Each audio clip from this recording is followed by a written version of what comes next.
신데렛 논문 통계 분석 연구원입니다. 제66강 스마트 PLS 프로세스 조절효과 분석 실습 4번에 대해서 알아보겠습니다. 교재는 518페이지입니다. 통계 실습 16-4 프로세스를 이용한 조절효과 분석 실습 이렇게 되겠고요. 자, 우리는 이미 제가 그려놓은 이 프로젝트를 사용할 것이고요. 데이터는 4번이 되겠습니다. 그리고 이 모형을 봤더니 특징이 조금 있어요. 다른 연구들은 이렇게 잠재 변수가 있으면 측정 변수도 이렇게 붙어 있어요. 측정 변수 이렇게 붙어 있는데 지금 여기에 있는 모형은 그런 모형이 아니죠? 이런 모형이 아니죠? 어떻게 되어 있습니까? 측정 변수만 있어요. 이렇게 하나씩 있는 이제 모형이어서 이런 이제 모형을 우리가 통계학에서 일반적으로 경로 모델이다 이렇게 얘기를 하고 있습니다. 따라서 본 실습 문제는 이제 경로 모델을 가지고 실습하는 조절 효과 검증이 되겠습니다. 여기에서 중요하게 생각해야 될 부분은 뭐냐면 이 IV라는 게 있어요. 독립변수 IV 그리고 조절 변수인 W가 있죠. 이 두 개를 곱한 것이 바로 상호작용항입니다. IV 곱하기 W, 즉 다시 말하면 디자인 품질 곱하기 사용자 통제성입니다. 이렇게 하면은 이게 뭐가 돼요? 상호 작용항이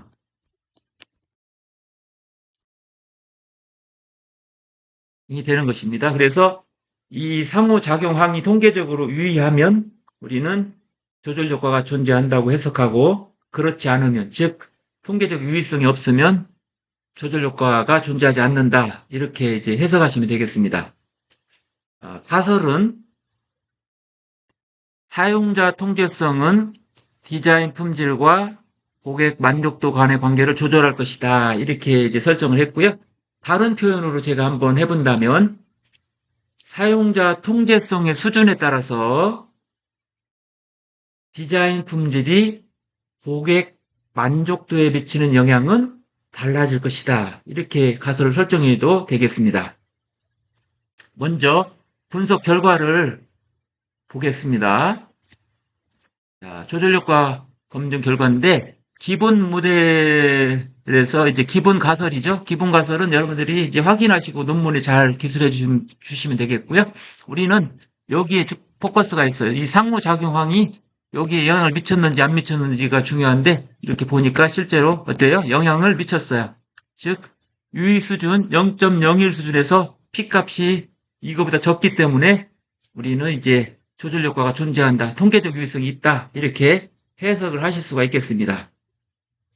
요거를 더욱 자세하게 보기 위해서 그림으로 표현을 해봤어요.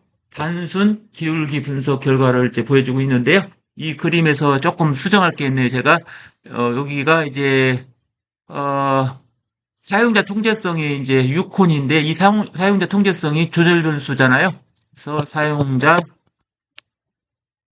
통제성 곱하기 디자인 품질 이렇게 되겠네요. 이것이 고객 만족도에 미치는 영향. 이렇게 교재의 이 부분을 좀 고쳐주시기를 부탁드립니다.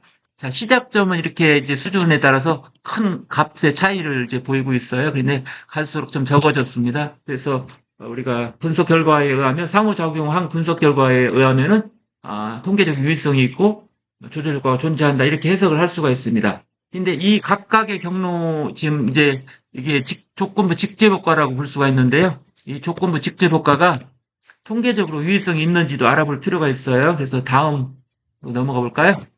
자, 이제 직접효과 검증 결과를 봤더니 모든 수준에서 즉 조절변수 수준에서 낮은 경우, 평균인 경우, 그 다음에 높은 경우가 되겠는데 이 상황에서 다 어떻게 됐어요? 다 유의적으로 나왔어요. 그래서 조건부 직접효과는 모든 수준에서 다 조절 효과가 존재한다. 이렇게 이제 보셔도 될 것 같습니다.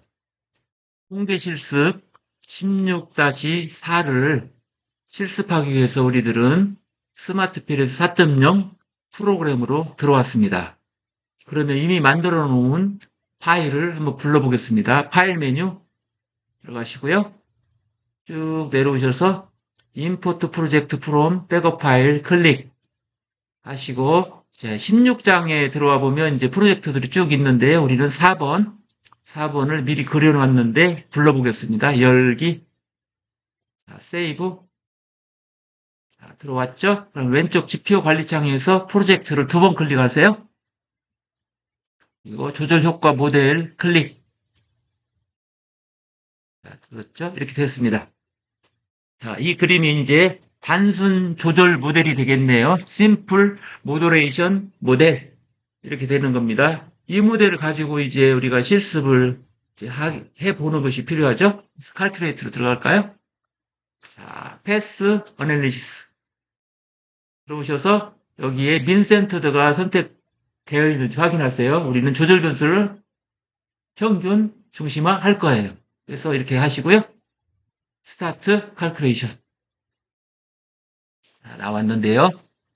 우리는 이제 퀄리티 크라이테리아에서 R자승이나 F스퀘어 즉 효과 크기 그리고 공선성 통계량 VIF 이런 것들은 여러분들이 확인하실 수가 있겠습니다.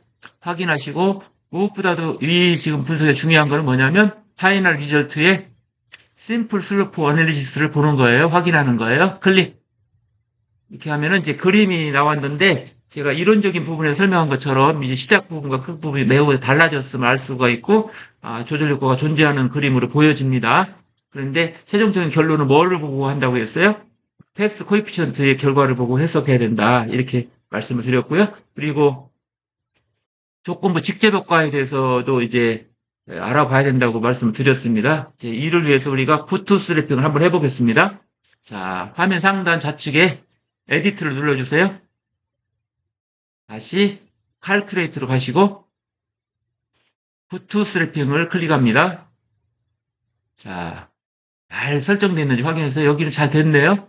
그리고 오른쪽 한번 클릭해 보겠습니다. 탭을 했더니 민센터드에서 조절 변수 평균 중심화를 잘 할 수 있도록 체크가 되어 있고요. 좋습니다. 이렇게 되면은 이제 마지막으로 스타트 칼큘레이션 클릭. 자, 결과가 나왔습니다. 자, 우리가 패스 코에피션트가 이제 중요하다고 했는데 그 결과가 이미 화면에 나와 있어요. 보시면은 여기에 이제 W의 즉 사용자 통제성 조절 변수의 지금 이게 상호작용항의 크기 경로계수 크기는 마이너스 0.175가 나와 있고요. 이에 대한 P-밸류가 지금 나와 있어요. 0.006이 나와 있잖아요. 그래서 0.01 수준에서 유의한 것으로 나타났기 때문에 조절 효과가 존재한다. 이렇게 보시면 되겠습니다. 그리고 부호가 있잖아요. 부호가 지금 이제 디자인 품질이 고객 만족도에 미치는 영향에 대한 부호가 0.430 플러스로 돼 있잖아요. 그리고 여기 조절 효과 여기에 보면 마이너스로 돼 있잖아요. 상호작용은 마이너스잖아요. 그래서 플러스 마이너스 이렇게 나왔기 때문에 이 경우는 이제 우리가 완화 효과라고 이렇게 해석을 하실 수가 있겠습니다. 완화 효과로 해석을 하시는데 어떻게 해석을 하시면 될까요? 이걸 보고 말씀드릴게요. 자, 파이널 리절트에 패스 코에피션트로 가보겠습니다.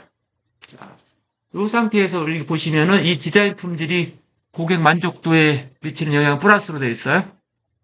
그리고 사용자 통제성과 디자인 품질의 상호작용항이 고객 만족도에 미치는 영향은 지금 마이너스로 나왔어요. 그러니까 플러스 마이너스예요. 그러니까 이 조절 변수인 사용자 통제성이 높아질수록 즉 낮은 수준에서 높은 수준으로 높아질수록 이 디자인 품질이 고객 만족도에 미치는 정의 영향을 더욱 여기 보니까 마이너스 약하게 한다. 이렇게 해서 이제 완화 효과라고 이제 해석을 하실 수가 있는 것입니다. 그리고 하나만 더 확인하겠습니다. 마지막으로 자 컨디셔널 다이렉트 이펙트가 이제 모형에 있으니까요. 클릭해 보시면은 여기에 이렇게 결과가 나와 있습니다.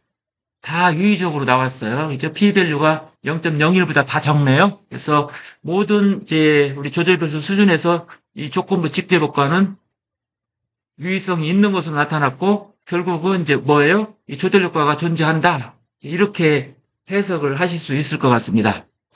이상으로 제 66강 스마트 프로세스 조절 효과 분석 실습 4번에 대해서 알아보았습니다.